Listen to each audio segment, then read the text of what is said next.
ugly. And all of her drawings are good. Actually, all of them are good. And so then I finally looked at her and I was like, I can't convince you that you're good. She has to convince herself that she's good. And this is where it's like, it's hard for me to talk about, because my dad used to tell me, he's like, you can't learn from kids. Yes, you can learn a whole lot about yourself from kids. It's not that you learn it from kids. It's just about you having to be able to tap into who you are in order to be honest with yourself about what's going on in the situation. So when she said that, it made me realize so many different things. So many different things. Like, first off, you can't convince somebody of how wonderful they are. You cannot convince somebody or show somebody their own potential. They have to actually be able to see it for themselves. They have to be able to move into some directions themselves. Now, sometimes you can, okay, well, did you try this? Did you look at that? Did you put this together? Did you do this? And that's when you have to, like, that's it. But you cannot convince somebody of how great and special they are. They have to know that themselves. They have to find it out for themselves. And I know sometimes, man, it just seems hard, because you trying to convince, even with your kids, even with other people's children. Sometimes it's better. Sometimes your kids will listen to a stranger before they listen to you. Sometimes the kids will wait and come back like, oh, my mom told me that, my dad told me this. And it's not anything against you. It's just at that time they weren't ready to listen, because you too close to them. You too close to their heart. And it seems, and don't take it as, oh, it hurt me. No, don't own them, and then that way it doesn't hurt you. So and it doesn't embarrass you, or it doesn't make you feel ashamed or whatever. Because you don't own them. You cannot. They are not your property. They're children, and they're human beings, and they have their own personalities. They have their own ways to move in their space. So anyway, that's the whole thing too. Is just like, you have to you got to realize that on your own. So I'm thirsty. I'm not saying that I'm thirsty for that. I'm saying that I'm happy that I was thirsty for me to see who I was. I was thirsty to see how great I am at what I do. I'm thirsty to see where those great things take me. And if they take me nowhere, it's just like, okay, well, I believed in myself and I'm just half of what. No, it's just like, I believed in myself and I'm a whole of what I need to be. And that's where I'm at. I just feel like you have to be thirsty for yourself too, because if not, you won't get anywhere. And people on the outside can't tell you where you're going. That's my final thing, because that's where this hater came in. Y'all, I hate talking about the haters, but I'm going to talk about it, because the thing is that it's another female. So around Christmas, I get this get this message from somebody, and she say, I don't even know this woman. I don't know her at all.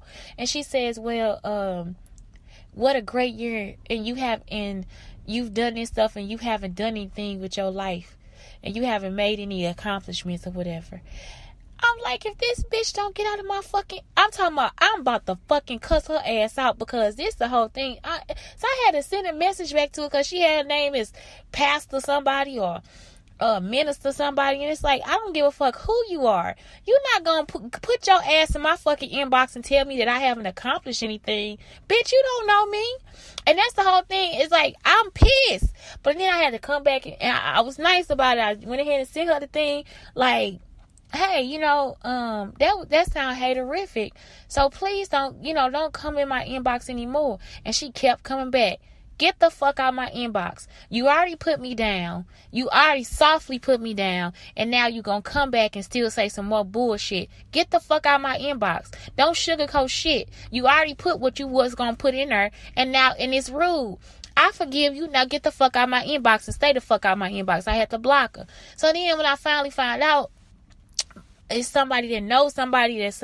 Anyway, it doesn't even matter, because it's over. But the whole thing is, it's like, sometimes you also got to watch what you're saying to other people. Telling me I didn't accomplish it. Like, are you freak? Did you hear the whole post? I know it was probably from a video or something. Did you hear everything that I said?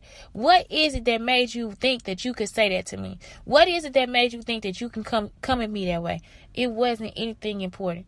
So that's the whole thing. If I wasn't thirsty for my own growth, if I didn't already know myself, that would have took me to a whole different level. Because when I first started out, I would have took that and I would have been depressed and hurt and self-conscious and anxious. And I would have been like, oh my God, what had I not done?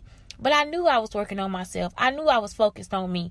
I knew that what I was doing was for myself and my family, therefore I was able to be like, okay, well, that's it. That's why it's important for you to get to know yourself, so that you don't fall prey to these people and they bullshit, because somebody gonna always try to come and knock you off your square.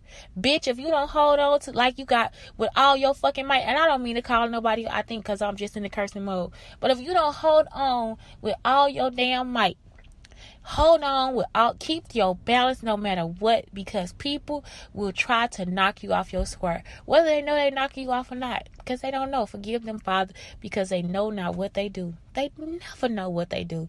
They think they know what they're doing, but they don't. They don't know themselves. So that's my whole thing, because if you really are on a search of a journey of finding who you are, you realize you don't know not a goddamn thing, but you know everything. So within knowing not a goddamn thing, you have to sit down and be like, okay, well, wait a minute. This person going through something. Wait a minute. I got to give them space to go through it. I have to give them their choice, their time, their honesty from their point of view. Not pushing them, oh, yeah, we going to be real about this. Your feet stink.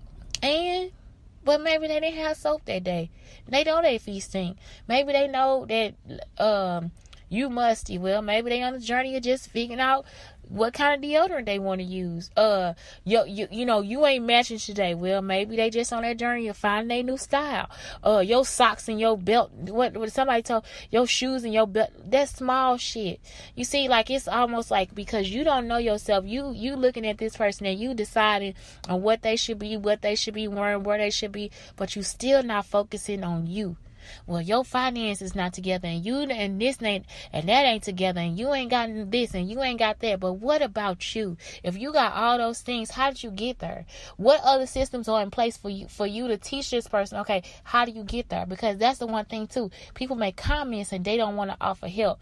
You make comments, you don't never want to offer anybody help. You don't have nothing else to say. You don't have no kind of way of moving them into something, of being something better, but you have a lot to say about where they are. So you have to just then therefore let it go. And that's the whole thing. But say for instance you did try to move, because I've been in a situation too where I try to move somebody where that, like, oh well, you suggest all these different things, but they come back with all this other action and stuff, like, nah, I ain't gonna work. Okay, then leave them alone, because it ain't gonna work. You did all you can do. Now you sit back and you just, okay, well, be cool then and be you. You see, because you could try, but what if they don't want your help? I've been there. So, or they feel like what you're doing is hurting them, so you just stay away, because that's just how it has to go. That's how it has to be. They have to take that journey, their learning point on their own, but I always try to be there before when that person can come back and say, hey, I got these questions now.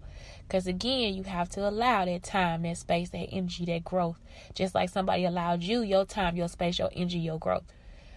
Anyway, this is Shantae with Brown Sugar Talks on the Black Unicorns. Thirsty for that knowledge, thirsty for that gift, thirsty for myself to know that I am who I am, and that's it.